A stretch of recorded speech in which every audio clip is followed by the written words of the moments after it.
Muito bem, meus amigos do canal A Rota da Teologia. Nós vamos para mais uma aula hoje, mais um momento juntos no nosso canal.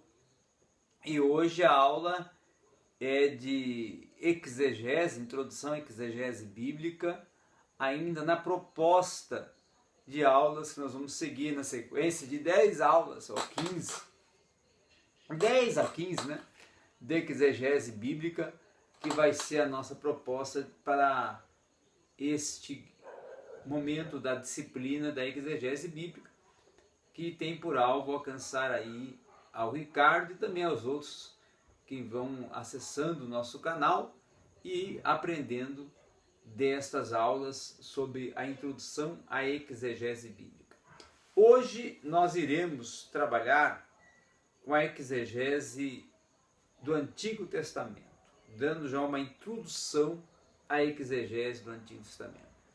Quando vamos trabalhar com a exegese do Antigo Testamento, nós vamos trabalhar com uma cultura semita. A cultura semita, que é a cultura do Antigo Oriente, né? Semita porque são considerados por serem descendentes de Sem, filho de Noé, né?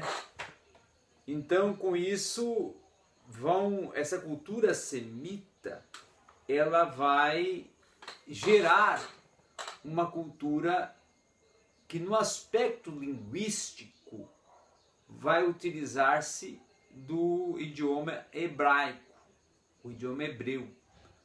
E claro que é um hebreu no sentido, o hebreu ao contrário do idioma grego, ele não tem um dialeto, porque o aramaico não é um dialeto do hebraico. O aramaico é um idioma definido. Se no grego nós temos o grego koiné, que seria o dialeto do grego clássico, né? Um grego mais voltado ao aspecto populista, popular, no hebraico nós não temos. O hebraico ele todo é vamos dizer assim, um idioma arcaico, um idioma mais de um aspecto mais antigo, não é? De um aspecto mais, vamos dizer assim, arcaico, mais rudimentar. E com isso ele vai possuir algumas declinações nos seus verbos, tá? Algumas questões de substantivos alcançam alguns paralelismos e também o mesmo vai ocorrer com alguns adjetivos hebraicos. Então, quando você vai trabalhar com uma exegese do Antigo Testamento, você tem que pensar muito a questão de como a frase e o conjunto do texto está construído no seu aspecto literário. O que o autor empreendeu de forma literária, tá? Como que foi o seu desenvolvimento no aspecto de forma literária. Se é um livro, por exemplo, lá do âmbito do Pentateuco, a forma literária é uma forma jurídica.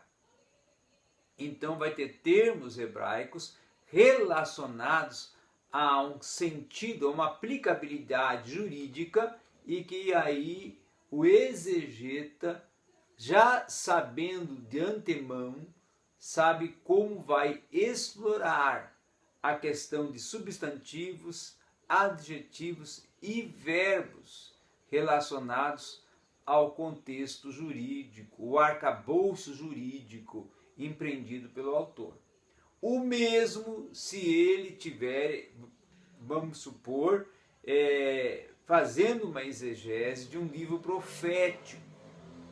Ele sabe que então ali a forma linguística muitas das vezes é revelação, prosa, muitas vezes é diálogo, muitas vezes é confronto, muitas das vezes é exórdio, e com isso ele precisa visualizar antes da exploração terminológica ou vocabular, dos vocábulos centrais de cada texto, para saber como esses vocábulos, esses termos hebraicos estão inseridos dentro da construção fraseal e do conjunto do texto.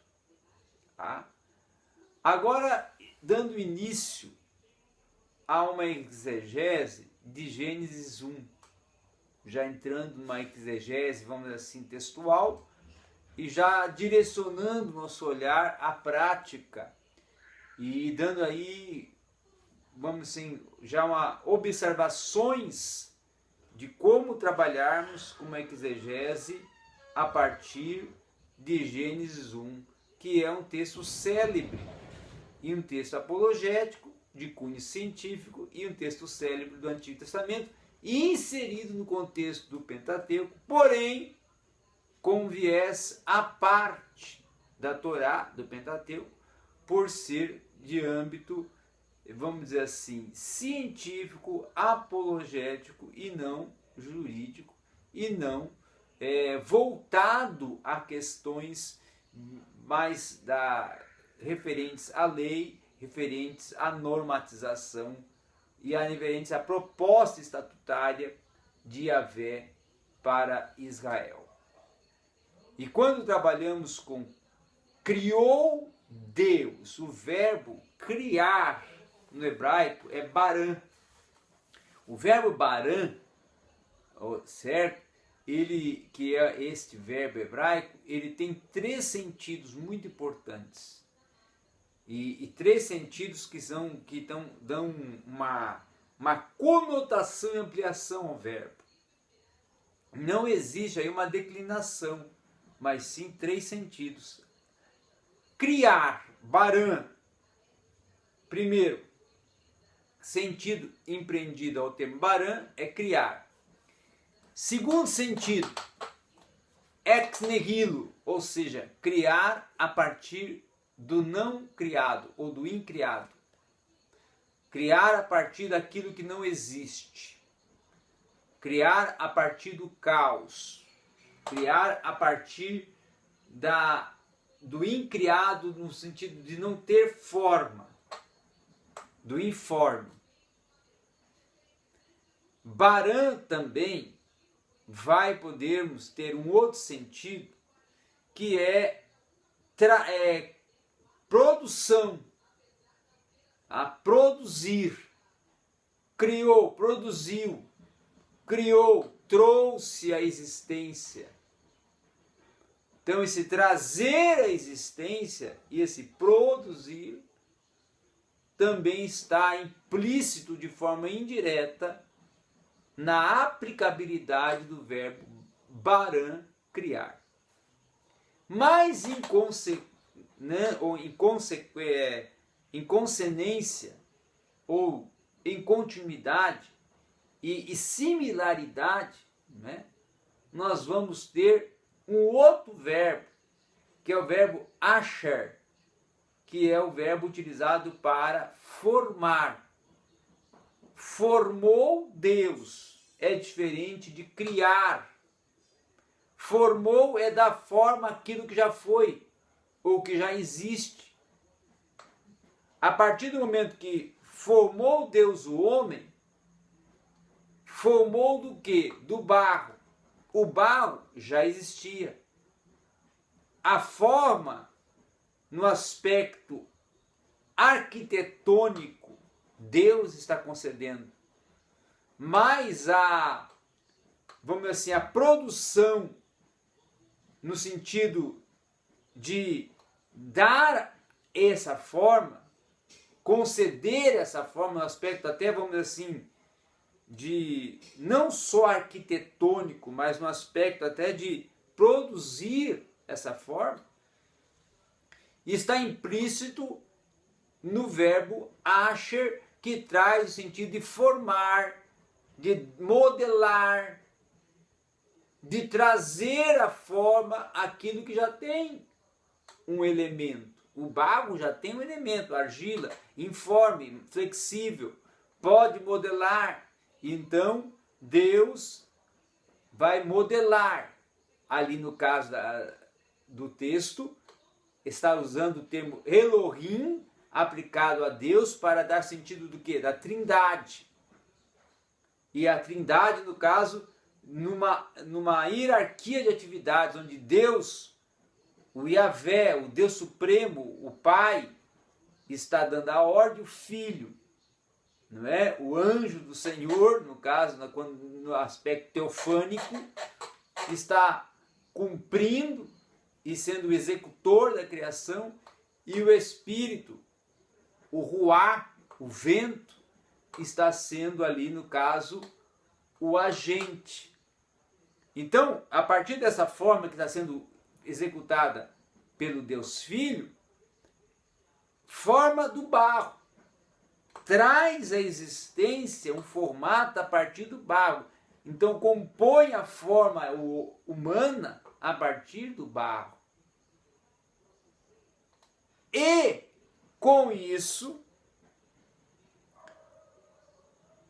já tendo a forma, vem o sopro, que vem a ser o Espírito, não é? O ar, o ruá, que é o ar, que é o mesmo que pneuma, vento no grego, está sendo soprado como o Espírito adentrando para trazer a essa forma a existência, a movimentação, a agilidade, né? Os sentidos reativos e ativos de vida. E aí e aí que entra a complexidade para a ciência, e que aí a ciência começa a ser afetada, é porque como conceber, e para um cientista, que o homem é formado do barro, mas a pele, se fazer uma análise dela, laboratorial, não encontrará o elemento barro. O sangue não encontrará o elemento barro. O músculo não encontrará o elemento barro. O osso não encontrará o elemento barro. Os órgãos não encontrarão o elemento barro, nem os externos, nem os internos. O cabelo não encontrará elemento barro. E aí? Aí está a complexidade e o mistério de Gênesis 1. Que Deus propositalmente assim desenvolve para gerar realmente esse mistério e, além disso, dizer que ele vai além do entendimento e da ciência e que ele não está, a sua fórmula, a sua concepção geográfica, arquitetônica, biológica, não está fixa ou presa a elementos restritos da ciência, mas a criação em si é uma ação sobrenatural. E dentro dessa sobrenaturalidade, o homem torna-se um fator sobrenatural. Para romper e causar um confronto até ideológico e científico, em que não é concebido, porque é além da concepção humana, porque é algo não humano, mas sim divino. E se é divino, é algo que não cabe ao homem dar uma definição de como o barro vira pele, carne, sangue, ossos. E como esse mistério dessa mutação e dessa metamorfose ocorre do barro para a carne. É algo que cabe somente a Deus. E é esse que é o grande, que causa aí o grande, vamos assim, debate e embate exegético, aonde várias correntes entram e vão trabalhar o texto de Gênesis 1. Ok? Essa foi só uma introdução. Foi só para nós começarmos a abrir a mente exegeticamente para trabalharmos com a exegese bíblica. Vai vir mais e vamos a crescer muito mais. Eu agradeço a todos e estamos concluindo a aula de hoje.